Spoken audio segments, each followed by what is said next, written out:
Lakad na naman. Habang buhay na yatang lakad. Nangyayari dito. Bakit ako ng footprints? Woo!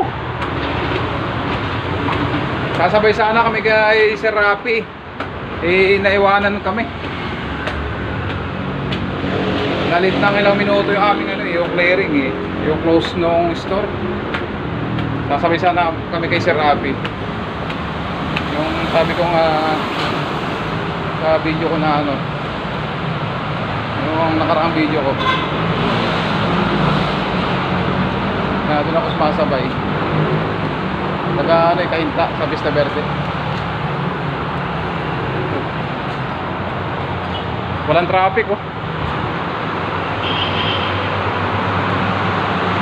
tutulog. Huwag ako kumaingay, may natutulog.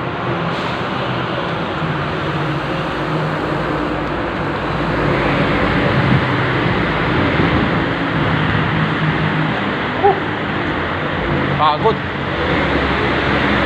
5 kilometers, 6 kilometers na naman kalakad ko. Habang buhay na yata ako maglalakad. Sinumpa ang tungkulin. Paglalakad araw-araw, gabi-gabi. Ganun ang ginagawa ko, guys. Pagpapasok ito, lakad. Doon ako Mayroon ko naglalakad ko kaya ako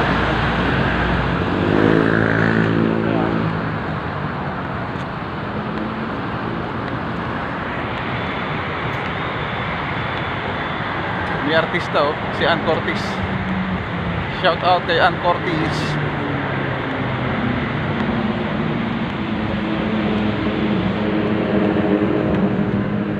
Papawisan na ako.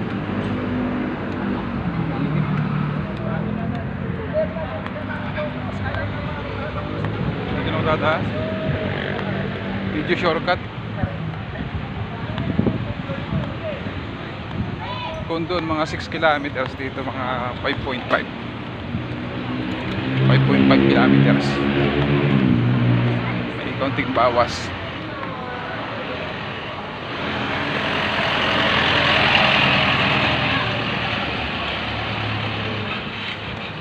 Tagaktak pawis. Tagaktak ang pawis.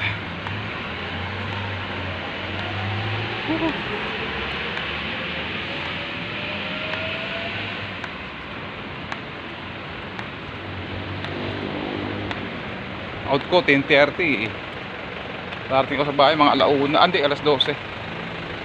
Mga alas 12 lang naman.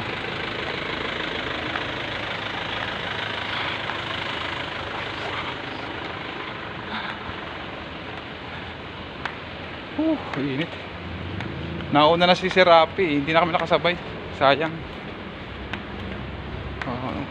Siyempre nakakaya din naman.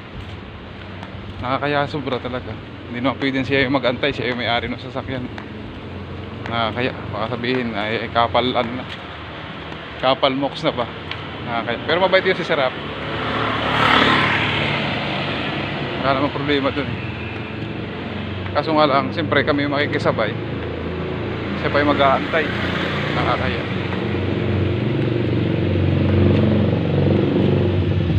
Nagantay kami din mga yata, mga 15 minutes sa naabangan namin sa may 7-Eleven. Kaso wala na Nauna na yun.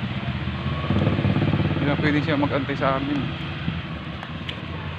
So yun lang, medyo malayo pa yung lalakarin ko, guys. Hanggang dito na lang yung aking video. Yun pa yung lalakarin ko. Maraming salamat sa taga-subaybay.